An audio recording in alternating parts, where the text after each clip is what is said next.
Today, I will be speaking to you about one very specific subset of patients, international patients. So today, sitting over here in India, we have lots of patients who come from other countries to seek treatment. Similarly, I'm pretty sure there must be some who seek treatment outside of our country. But then, when I see these patients, I find a certain lacuna, and that is precisely what I would like to talk to you about, so that when you decide to go abroad for taking treatment, you don't make these mistakes. It is important that you go through the entire video so that you do not miss out on those important things which you really need to do when you're traveling abroad.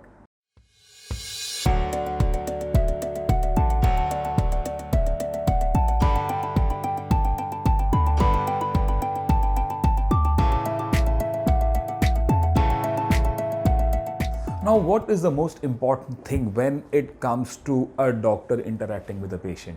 The most important thing that we are always trying to do is trying to get out as much health information about the patient as possible. It could be in the form of a history taking, it could be in the form of an examination that we do with the patient, and it could be in the form of investigations that we carry out for the patient after we arrive on a tentative diagnosis based on the history and our examination. So that is how it goes. Now, when it comes to international patient, all we have access to would be one piece of paper with some history written on it and some investigations which was done over there on a paper. And that is how most of the cases are presented to us. At times the language is also different. There are times I've gotten letters written in French which are again translated.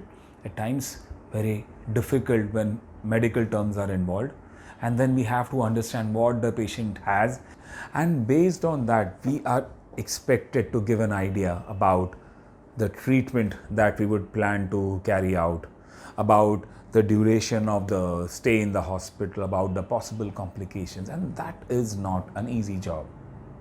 So how do we change this? How do we make it better for both the patients involved over here and the doctor concerned?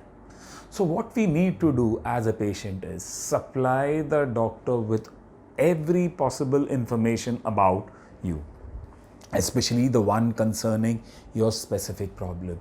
So if an MRI is done, usually the report itself doesn't suffice. If you can get pictures of the MRI images, it would be extremely useful. If a CT scan is done, the same. If a angiogram is done, same. The more information I have access to, the better I would be able to diagnose. Now, in today's times, with excellent telecommunication facilities available all across the globe, there is no reason why you can't fix up an appointment with the doctor concerned and get in touch with him for a conversation along with discussion of your illness.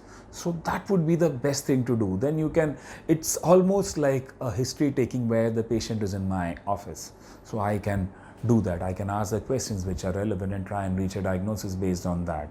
And then you can also talk about the investigations which were done already. We can ask for more investigations which can be done in your own country before you reach here. So according to me, the most important thing would be that. And once all these things are in place, the plan that we have for you can be explained to you, can be written in a much more elegant in the sense, in a much more definitive manner, which will help you in planning your treatment that much better. So apart from this checklist, which is a more generalized checklist about what you should do when you're traveling to a different country for treatment, the most important one would be the ones which I've just explained to you about.